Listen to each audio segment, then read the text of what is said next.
So, good afternoon and welcome to the National Museum of Computing. Many of you, I think, know me. I'm Andrew Herbert. I'm the Chairman of Trustees for the museum, and it's my pleasure to be the one to welcome Rory Cellan-Jones and to present him with an Honorary Fellowship from the National Museum of Computing. And so a big part of my job is essentially to read the citation to you and explain why we're honouring Rory with this important token. So the criteria that we have for our honorary fellowships is to recognise individuals who've made significant and outstanding contributions to the history of computing, to the public understanding and knowledge of the history and culture of science and technology and the practice of computing.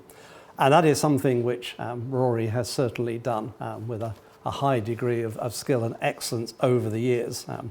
Most of us, I think, know and recognise him as the BBC lifer, who spent his entire journalistic at the BBC. Not even time off for good behaviour. You don't get time for behaviour. Indeed. And reporting on the most pressing technology stories over the last 40 years. Stories from the dot-com crash, for example, the rise of online retailing, the cultural impact of the internet, and more recently the impact that the pandemic has had on the technology industry, and indeed the way the technology industry has helped us cope with the pandemic. Rory has been described by the BBC as the non-geek's geek. I'm sure someone in the PR department worked very hard to come up with that one. That's their way of plastering over the fact he doesn't really have a formal qualification or background in technology. He knows nothing. He knows nothing. The double bluff is most of us in technology know nothing either, but we just don't admit it. It's a great Hollywood quote from one of the great agents. Said, "Nobody knows anything." That's what you've always got to remember. There you go. And I think that the particular skill that Rory has demonstrated is communicating really quite challenging technology subjects to a general audience, a non-specialist audience, and doing so in an engaging way, and communicating that with depth and with information, not just skating over the surface. It's also important to recognise Rory as a published author. His first book was Dot-Bomb, originally published in 2001, telling how the dot-com tide swept over Britain and what was left when it receded. Many of us were there at the time.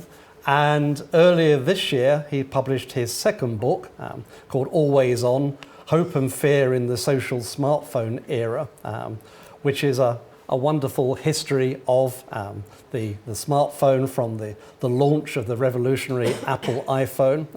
Why would someone want one of those? I remember thinking when I heard the announcement. I think I'm now on my third. That was in 2007. Through the rise of social media and the technology giants, there's a story I enjoy telling about technology giants. There are several kind of versions of a meme that in the earliest days of computing, the world only needed 5. Some people attribute it to Watson from IBM. Yeah. Some people attribute it to a guy called Lord Bowden, who was looking at British industrial policy around computing. My joke is we now have those 5 computers. They're called Microsoft, Google, Amazon, eBay, and Facebook, I guess. Those are the computers most of us use for our everyday lives. So if you wait long enough, prophecies come true. And we all have our total dependence on smartphones in our everyday life. Like many of you, I drove here with my phone telling me how to find my way to the museum that I come to every week, yet somehow you want that prop of it telling you which way to turn. And it seems to do better at me than navigating around traffic jams, reading our email, interacting, social media, and so forth. It's a family anniversary today and keeping in touch with the family and so forth, scattered across various countries. That's all unimaginable. Some of you know I'm involved with the EDSAC project behind you, which is the world's first practical computer. I could not imagine that people who built that would think it would be used for things like navigating your car and chatting to your son and your wife who's in New Orleans at a conference, and using a computer for frivolous things like that, when there's important things to do, like solve major problems in science. The world has now completely changed. So back to Rory. So we've talked about him as a journalist and an author. He has Stephen Fry as a fan. Steve is always good for a quote.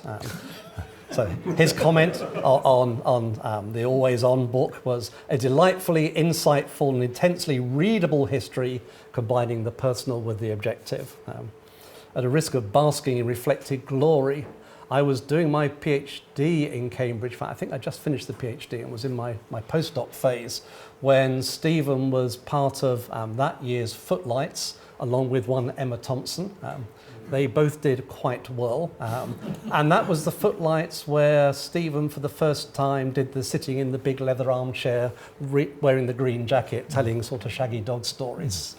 Sketches, which were a big part of his comedy career, though he's not done one of those for quite some time.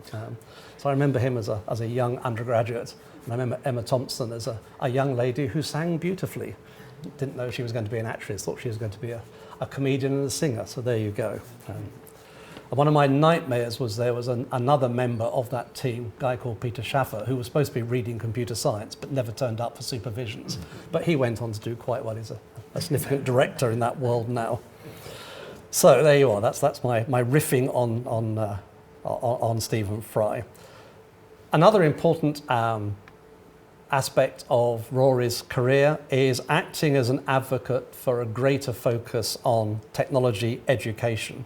He donates his time to a charity called Speakers for Schools, which aims to end educational inequality for young people by providing them with talks from today's most influential figures. I've not been invited yet, but I guess I'm not influential. No, you'd be welcome, seriously. Happy to help. Indeed, that's another connection. There is a program now up and running called Computing at Schools.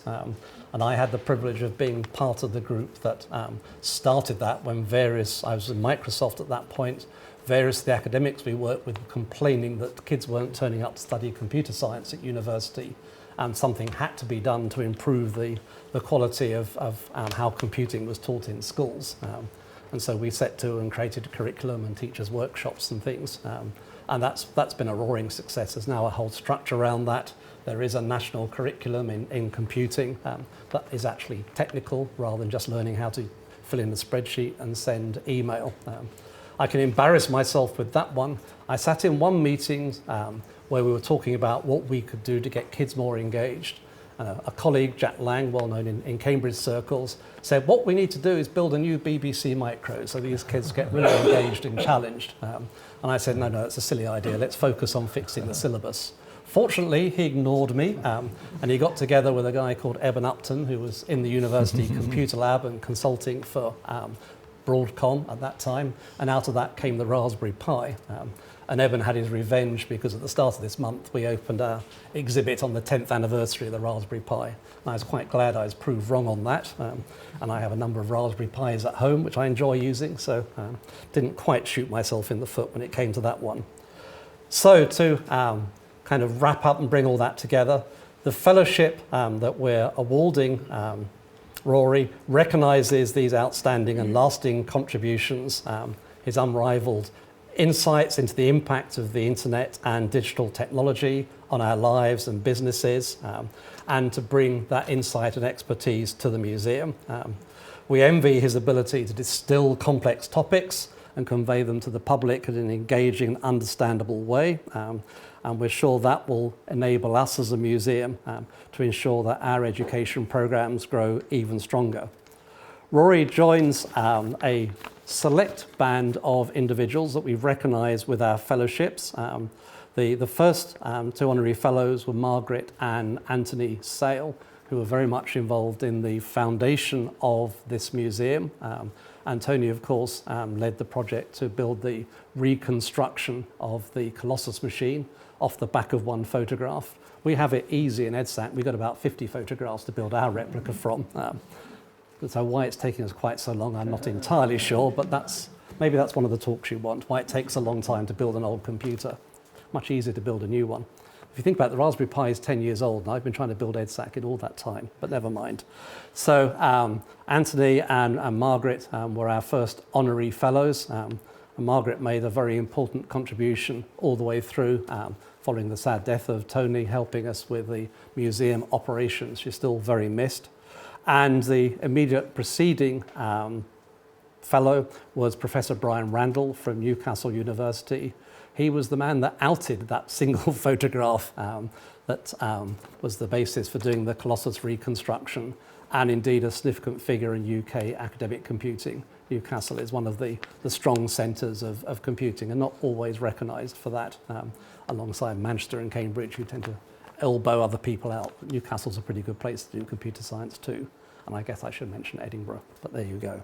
So it's my great pleasure to present you, Rory, with a heavy object, which I'm going to try and stand up, which you is did a a bit of a hand. challenge at the moment. Thank you very much. Shall I open the box? Please do. Oh, that's beautiful. I'll help you hold it. There you go. Right. Thank you very much.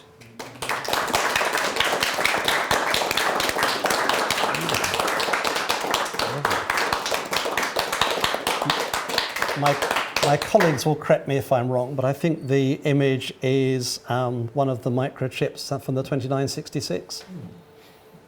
It's a Fujitsu chip. It's a Right. Fujitsu chip in the early days of That's microcircuits, and we were building mainframes at that point rather than microcomputers.